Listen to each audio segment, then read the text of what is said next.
ॐ भूर्भुवः स्वः तत्सवितुर्वरेण्यं भर्गो देवस्य धीमहि धियो यो नः प्रचोदयात्।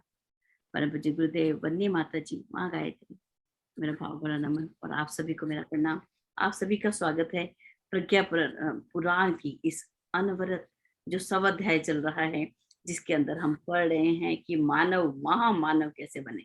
प्रज्ञा पुराण भाग 2 महामानव खंड है और इसके अंदर धर्म और संप्रदाय के अंदर अंतर क्या है, धर्म के लक्षण क्या हैं, इसके ऊपर हम चर्चा करते जा रहे हैं। और धर्म के 10 लक्षण 5 युगों के रूप में आचार्य जी ने यहाँ पर विस्तृत रूप से वर्णन किया उनका। सत्य किसे कहते हैं, विवेक किसे कहते हैं, सत्य को हम जीवन में कैसे अपनाएं, और संयम और कर्तव्य पालन, ये दूसरा युग, अनुशासन और अनुबंध, सौजन्य और पराक्रम, हम सज्जन बने साथ में पराक्रमी बने, सहकार हो साथ में परमार्थ की भावना हो।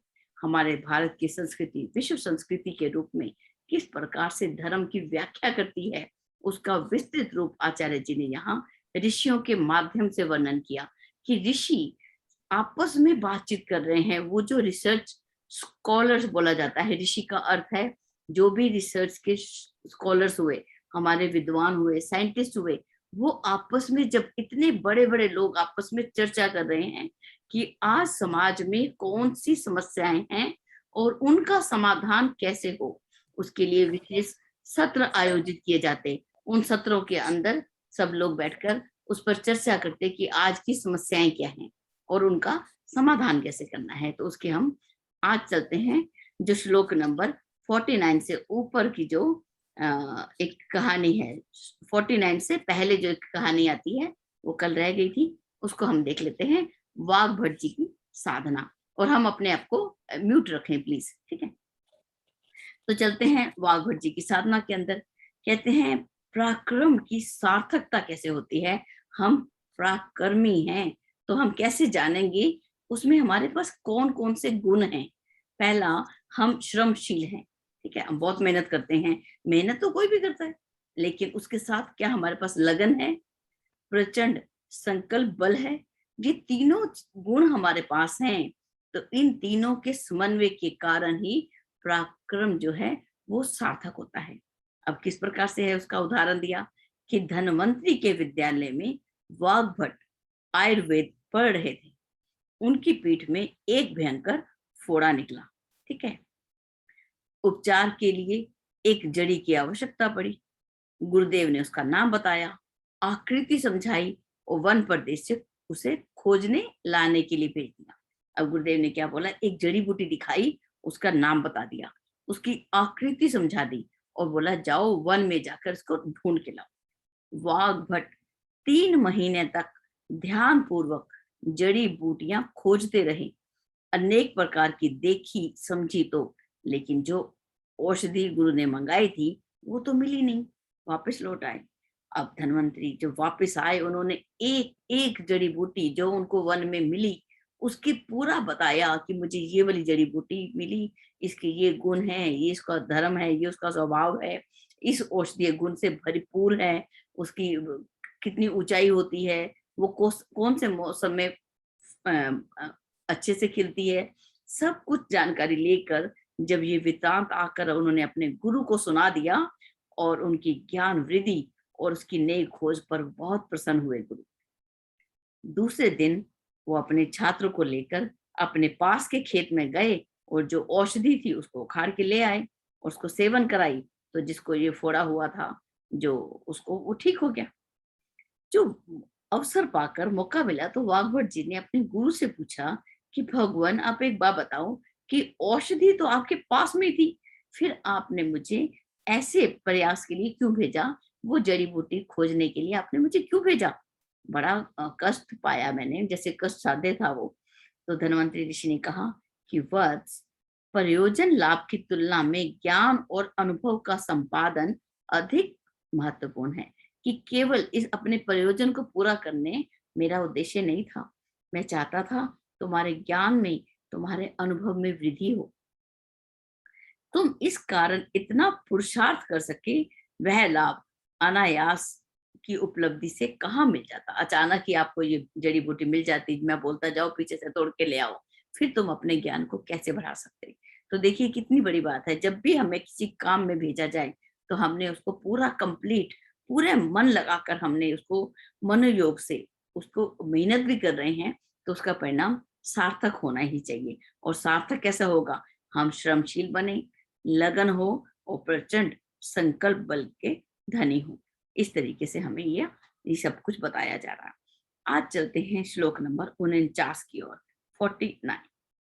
इसके अंदर बताया गया, श्वेत कणों की मणि मुक्ताओं से तुलना की गई है। अब श्वेत कण किसको बोलते हैं, पसीने की बूंदों को। उनकी तुलना किसे की गई, मणि मुक्ताओं से। बड़े अच्छी अच्छी मणि मुक्ताएं, मोती, उनसे तुलना की गई हमारे शरीर के पसीने की बूंदों की। लगन को सिद्धियों की अधिष्ठात्री कहा गया है। लगन को क्या बोला, इससे हमें सिद्धियां मिलती हैं। जब भी हम कोई काम लगन से करते हैं तो हम सिद्ध हो जाते हैं उस काम को करने में। ठीक है, ये कामधेनु है, इसे ही कामधेनु कहा गया।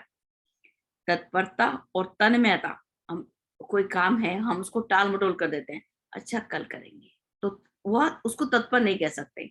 तत्पर रहें और तन्मय रहें। तन्मयता का जहां भी सुयोग बना है वहां सफलता मिलने में कोई संदेह नहीं रह जाता, उसमें कोई संदेह नहीं है कि हम सफलता नहीं मिलेगी। समय, श्रम और मनोयोग का समन्वय ही समस्त प्रकार की सफलताओं का स्रोत है। यदि हमें सफल होना है तो हमें क्या बात करनी है कि हम कितना समय लगा रहे हैं, कितनी मेहनत कर रहे हैं और कितना मन लगाकर हम काम कर रहे हैं। जो इस रहस्य को अपनाते हैं, भाग्य लक्ष्मी उन्हें चारों ओर से घेरे रहती हैं। फिर हमें इंतजार नहीं करना पड़ता कि मेरा भाग्य, मेरी तकदीर में, मेरे भाग्य में क्या लिखा हुआ है। वो तो भाग्य लक्ष्मी हमें चारों ओर से घेरे रहती है। कौन कितना जिया इसका मूल्यांकन वर्षों के हिसाब से नहीं, वरन पुरुषार्थ में लगे श्रम के आधार पर किया जाता है। अब हम ये देखें कि हम तो 150 साल जिए और उससे वही बड़ा लंबा जीवन जिया और कितना काम किया, लेकिन यहाँ पर उन्होंने कुछ उदाहरण देकर हमें समझाया। इस वाक्य को हम इन उदाहरण के माध्यम से समझते हैं। पहले हम इसको पढ़ते हैं।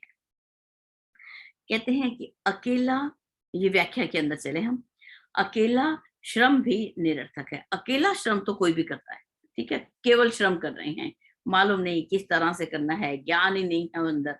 लेकिन आगे लिखते हैं, समय प्रचुर मात्रा में हो पर श्रम का मादा ना हो, काम के प्रति तन्मयता ना हो, तो वो क्या है, हमारा मेहनत जो है, हमारा श्रम जो है वो निरर्थक चला जाता है, व्यर्थ चला जाता है। जहां आदमी के पसीने की बूंदें गिरती हैं वो धरती धन्य हो जाती है। सार्थक श्रम भले ही सीमित समय में किया गया है, समृद्धि लाता है, उस व्यक्ति के जीवन को सार्थक बना देता है।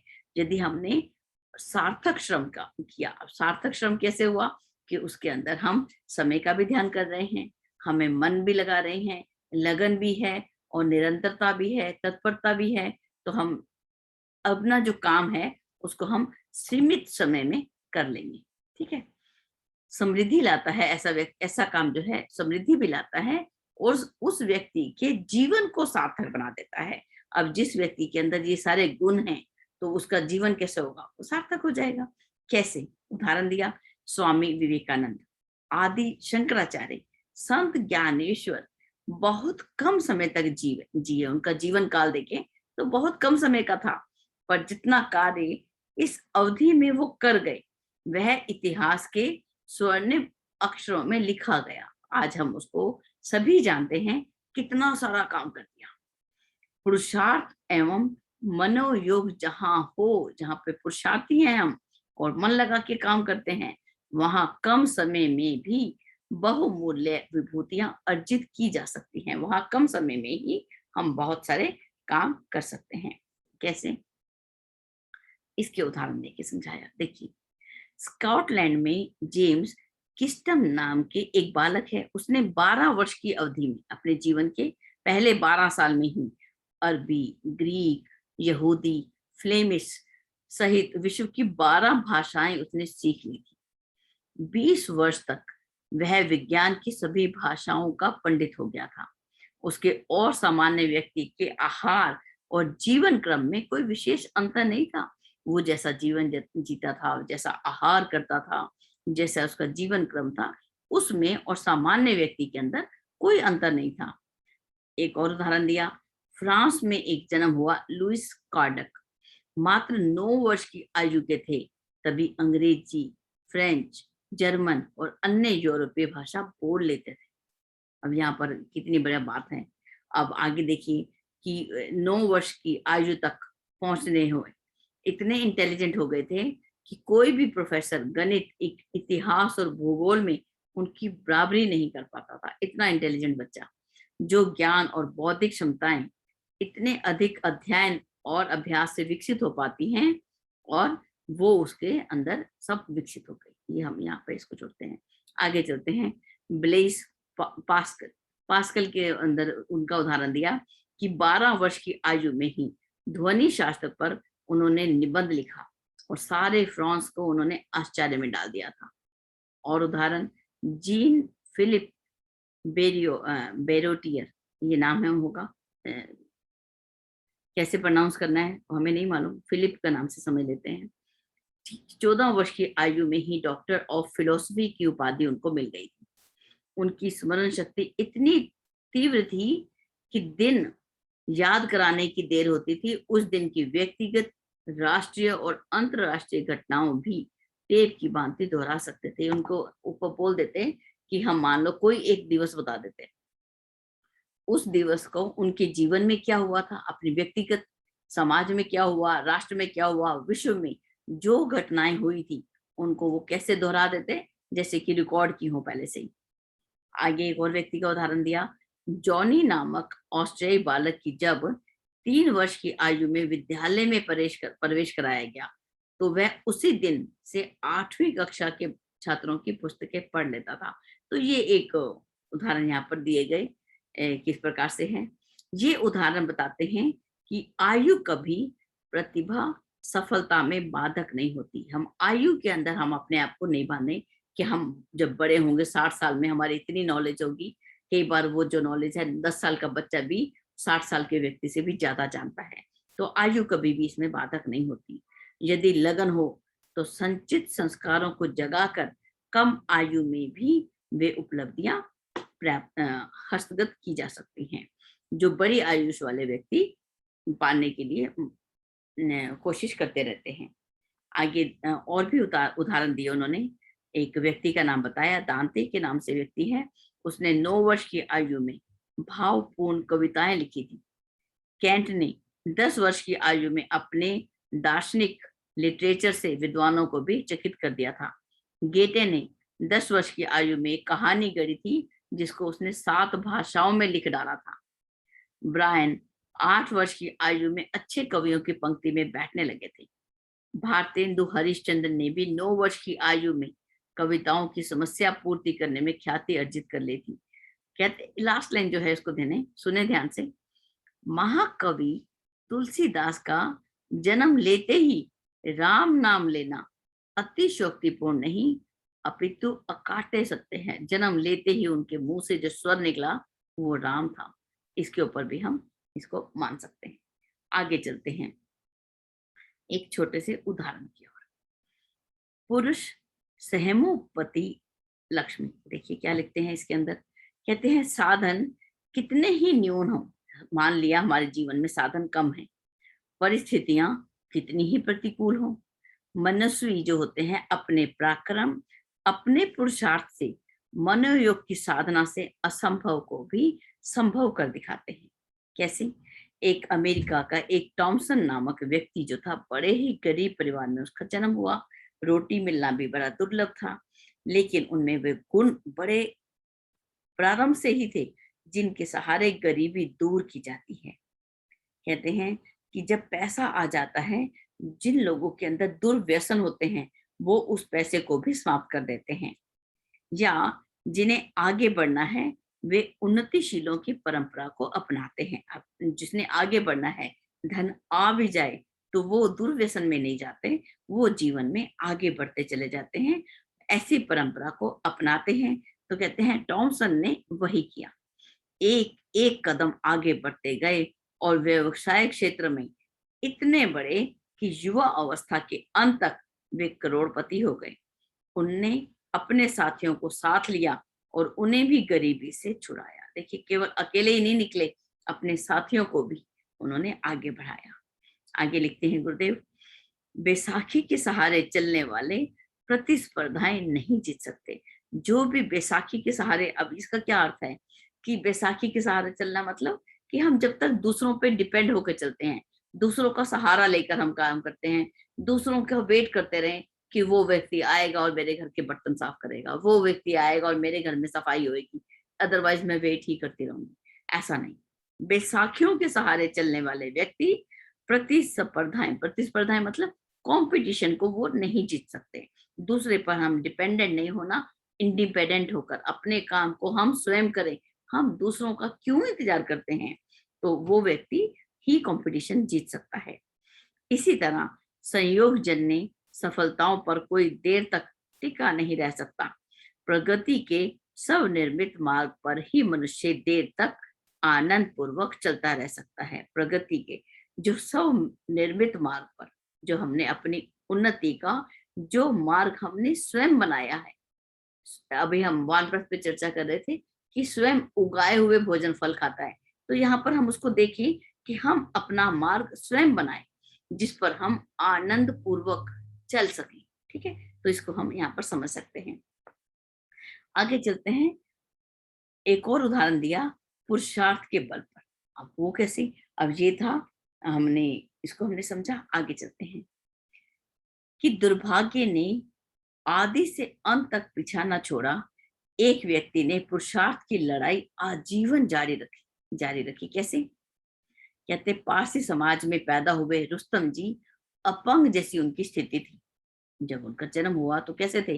अपंग माने गए। बड़े होने पर आंखों ने भी जवाब दे दिया। थोड़े बड़े और हुए तो आधे शरीर में लकवा हो गया, तब भी वो हिम्मत नहीं हारे। उन्होंने क्या काम किया? देखिए, उन्होंने वहां पर जब उनकी आंखें चली गई, अब उन्होंने जिसने जीवन में पहले उसने बुक्स पढ़ी हो, उसको मालूम है कि पढ़ सकता है व्यक्ति। अब उसकी दृष्टि चली गई तो वो कोशिश करेगा पढ़ने की। तो उन्होंने उस समय देखा कि जो अंधों के लिए ब्रेल लिपि, जो उनकी स्टडी का सोर्स होता है, पढ़ने का तरीका, वो उस समय दोषपूर्ण थी और अभी प्रारंभिक अवस्था में थी। तो उन्होंने क्या काम किया? उसको सुधारने का काम किया और उसके सहारे पढ़ते रहने का उन्होंने प्रयत्न किया। अपनी पढ़ाई को उन्होंने नहीं छोड़ा, भले ही उनको दिखाई नहीं दे रहा था, शरीर भी सहयोग नहीं कर रहा था, तब भी उन्होंने हिम्मत नहीं हारी। जब भी वो प्रयत्न करते, इसलिए कोशिश करते, तो उनकी हंसी उड़ाई जाती रही, तब भी वो निराश नहीं हुए। भारत के अंधों का संगठन उन्होंने बनाया। राष्ट्र संघ की सहायता से ब्रेल लिपि में भी सुधार कराया, दूसरों की मदद ली, सहयोग किया और सहयोग पाया भी। भारत सरकार द्वारा अंधों को उद्योगशील बनाने के प्रयत्नों से सफलता पाई। उन्होंने ये भी कोशिश की कि जो व्यक्ति देख नहीं सकते वो किस तरह से धन कमा सकते हैं, इस बारे में भी उन्होंने प्रयत्न भी किया, उसमें सफलता भी मिली।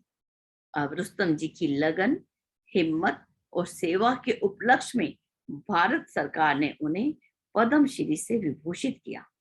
जब तक जिए दुर्भाग्य से निरंतर लड़ते रहे और हम दूसरों पर हम दोष ही देते रहते हैं कि उनके कारण मैं पास नहीं हुआ, उन्होंने मुझे मार्गदर्शन नहीं किया, उसने मुझे जीवन में आगे बढ़ने की प्रेरणा नहीं दी।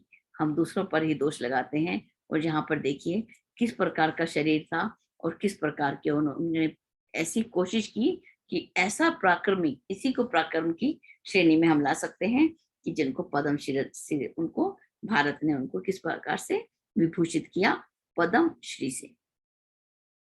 आगे एक और कहानी आती है, आत्मदेव की आराधना। अब यहाँ पर किसकी आराधना हो रही है? आत्म देवता की, अपनी आराधना। यहाँ किसी भी भगवान की भी, किसी भी ईश्वर की प्रार्थना नहीं हो रही। देखिए हम कैसे पढ़ते हैं इसको। आज की जो हमारी स्थिति है उसमें अपनी भूमिका प्रमुख होती है। अब कैसे? हम जो भी हम अपनी आज की स्थिति है, हम आज जिस हालत में हैं वो हम किसके कारण से हैं? हम अपने ही कारण से हैं। ठीक है, अपनी ही भूमिका के कारण से हैं। इसका एक उदाहरण है कि श्रमिक पत्थर काटते काटते थक गया, तो सोचने लगा कि ऐसा हो कि किसी बड़े मालिक का पल्ला पकड़ ले, ताकि उसे आय तो अधिक मिले और परिश्रम कम करना पड़े। कैसे? सोचते सोचते वो पहाड़ पे चढ़ गया, और पहाड़ पे चढ़कर वहां पर वहां पर देवी की प्रतिमा थी, उस पर याचना करने लगा। और उसको पता नहीं चला। देवी की प्रतिमा करते करते भाई देवी ने भी बात नहीं सुनी। अब वो पुरुषार्थ तो कर नहीं रहा। उसने सोचा कोई देवी से भी बड़े देवता को ढूंढते हैं, उसकी आराधना करें। तो बड़ा कौन? वो स्वयं तो पहाड़ पे खड़ा था। तो उसने देखा सूर्य दिखाई दिया। बोले सूर्य की आराधना करते हैं। एक दिन बादल आए और सूर्य को अपने आंचल में छिपा लिया। तो सोचने लगा, अरे सूर्य से तो बादल बड़ा है। उसने अपने ईस्ट को बदल लिया और बादल की आराधना करने लगा। फिर सोचा कि बादल तो पहाड़ से टकरा जाते हैं और सिर फोड़कर वहीं समाप्त हो जाते हैं, इसलिए पहाड़ का भजन करते हैं। फिर बाद में ध्यान आया कि पहाड़ को तो हम रोज काटते हैं, वो पत्थर तोड़ता था, कि हम ही काटते हैं। अपने आप को सबसे बड़ा क्यों ना माने? ये सबसे बड़ा कौन? उसने अपने आप को ही सबसे बड़ा माना। इसके बाद वह सबको छोड़कर अपने आप को सुधारने लगा, और कुछ दिन बाद पुरुषार्थ के सहारे उस क्षेत्र के बड़ों में गिना जाने लगा।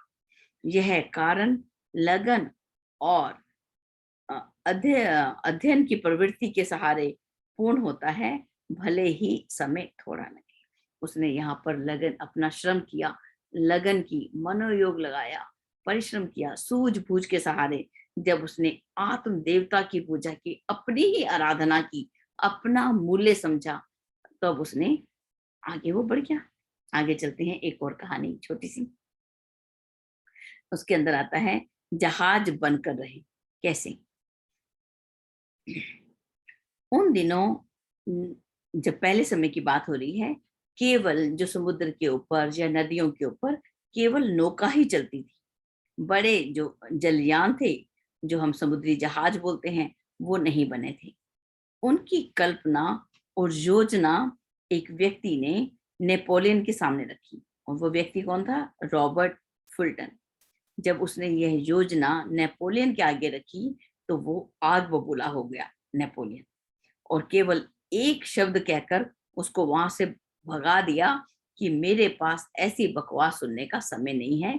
उस व्यक्ति ने जो कल्पना की कि समुद्र के ऊपर जहाज चल सकते हैं, लेकिन उसने ऐसी बात रखी, प्रस्तावना रखी, तो उसको उसने भगा दिया।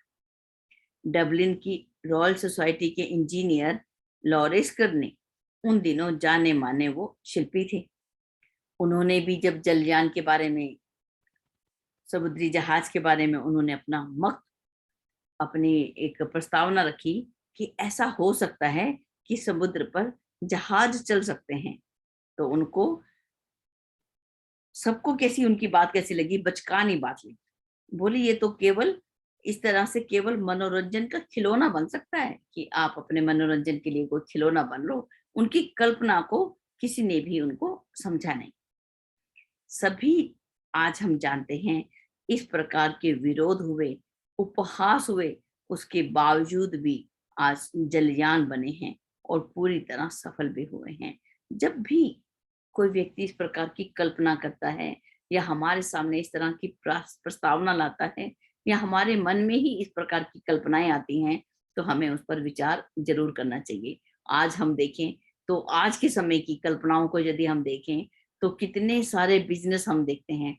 उबर को देख लो, अपनी एयरबीएनबी के जो जो होटल हैं, जो घरों को ही लोगों ने होटल बनाए, वो भी तो किसी व्यक्ति की कल्पना थी। ये एप्पल हमारे आगे पड़ा है, ये लैपटॉप के माध्यम से, फोन के माध्यम से, किस प्रकार से लोगों की कल्पनाएं थी, और किस प्रकार से उन्होंने अपनी कल्पनाओं को एक मूर्त रूप दिया और आगे बढ़े।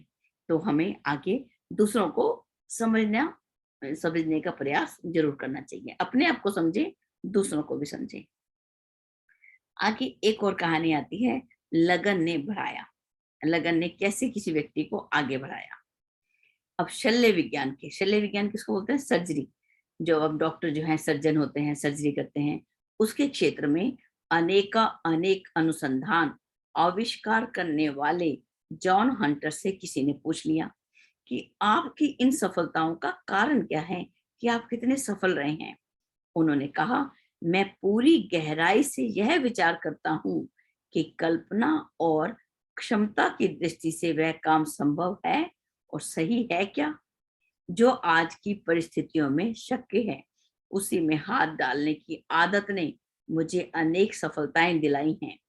कल्पनाओं को कल्पनाओं की व्यवहारिकता को कसौटी पर कसने में कभी उपेक्षा नहीं बरती, कि जो भी उनके अंदर कल्पना आई उसको उन्होंने व्यवहारिकता की कसौटी पर कसा। उसको देखा कि कोई कल्पना आई कि उसको हम व्यवहारिक कैसे कर सकते हैं, उसको हम व्यवहार में कैसे ला सकते हैं, सच में ये कल्पना को हम मूर्त रूप कैसे दे सकते हैं।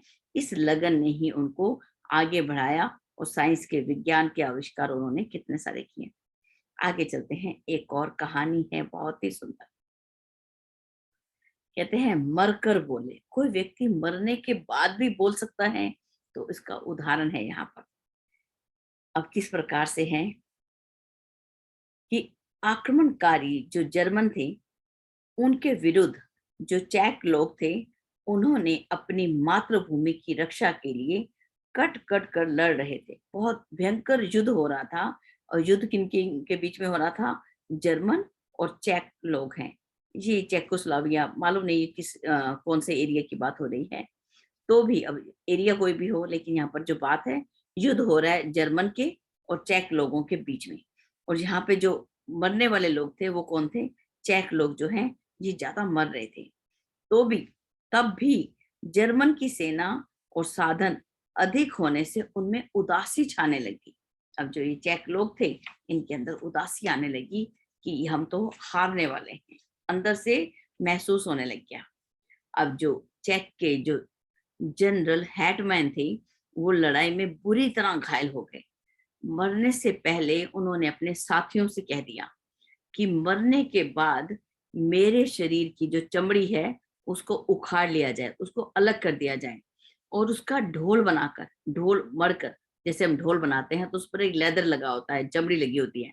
तो कहते हैं मेरे शरीर की जो चमड़ी है उसको उखाड़ लिया जाए, उसका ढोल बना दिया जाए, ढोल के ऊपर उसको लगा दिया जाए और उससे, उस ढोल से पूरी सेना में मुनादी करा दी जाए। मुनादी मैंने अनाउंसमेंट करा दी जाए कि कोई व्यक्ति हिम्मत ना हारे, अंततः जीत चेक सेना की ही होगी। ये उनके शब्द थे कि ये बात अनाउंसमेंट करने के लिए, क्या अनाउंसमेंट करनी है? कि कोई व्यक्ति हिम्मत ना हारे, जीत हमारी ही होगी। ये अनाउंसमेंट कर देना। किससे? ऐसा ढोल बनाना जिसके अंदर ऊपर मेरी ही चमड़ी का लेदर लगा हो। ठीक है, वैसा ही किया गया। उस ढोल की आवाज सुनकर सेना में जो उत्साह था, दुगना उत्साह हो गया और वो इतनी बहादुरी से लड़े कि जर्मनों के पैर उखड़ गए और जीत चेक सेना की ही हुई। अब कहते हैं चमत्कार लगने वाले कार्य वस्तुतः पराक्रम के ही प्रतिफल हैं। हम सोचते हैं कि चमत्कार हो गए, यहाँ पर किसका प्रतिफल है? चमत्कार किसके परिणाम स्वरूप होता है? पराक्रम के परिणाम स्वरूप। जब तक हम पराक्रमी नहीं होंगे, हमारे में श्रम है, लगन है, मनोयोग है, सज्जनता है, तभी हम पराक्रमी होंगे और बड़े बड़े चमत्कार हम करते चले जाएंगे। संसार में कोई ऐसा जादू है ही नहीं जो प्रकृति के सिद्धांतों की अवहेलना करे। मात्र इस पराक्रम के एक ही जादू है जिसका नाम है पराक्रम। उसके अतिरिक्त इस प्रकृति में, इस संसार में कोई भी ऐसा जादू नहीं है जो प्रकृति के सिद्धांतों की भी अवहेलना कर दे। संभव असंभव को भी संभव बना सकते हैं जब व्यक्ति कैसा हो जाए? पराक्रमी हो जाए। ठीक है, तो आगे और भी बहुत ही छोटी सी कहानी है, समय है 3 मिनट। चलिए, पराक्रमी हनुमान। अब देखिए हनुमान जी की बात और पराक्रम, ये तो हमें सहज ही अनुभव हो जाता है कि कितने वो पराक्रमी थे। तो हनुमान जी ब्रह्मचारी थे। उनका पराक्रम हम सभी जानते हैं, सब विदित है। पर्वत उठाने का काम हो, समुद्र लांघने की बात हो, लंका जलाने की, ऐसे कार्य थे जो असंभव थे, असंभव को भी संभव करके उन्होंने दिखा दिया। लंका दहन के बाद जब वो अपने शरीर के ताप को मिटाने के लिए समुद्र में कूदे तो उनके पसीने को मछली निगल गई। प्लीज थोड़ी देर थोड़ा देर म्यूट करिए, बहुत ही इम्पोर्टेंट है जी।